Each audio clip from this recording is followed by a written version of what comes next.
বিসমিল্লাহির রহমানির রহিম। সাধারণ মানুষ, সাধারণ খাবার। এই যে বাজারে গেছিলাম, দেন বাজার থেকে পাবায়া মাছ আনছি। পাবায়া মাছ আনলাম, নাচতেছে পাবায়া। দেন পাবায়াটা শুধু ডিম আর ডিম।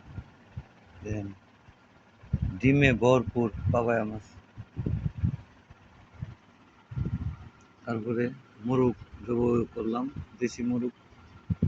দেশি মোরগটা কীরকম হয়েছে রংটা একটু বলে যাবেন। দেশি মোরগ।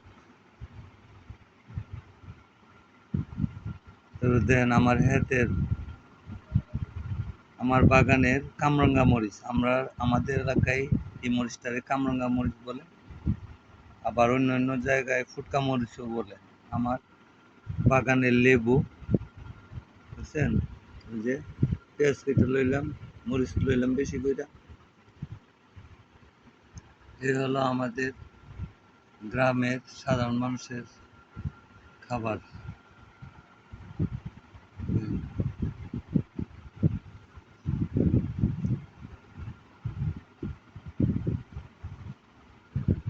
সবাই ভালো থাকবেন, সুস্থ থাকবেন, এই কামনা করি। আসসালামু আলাইকুম।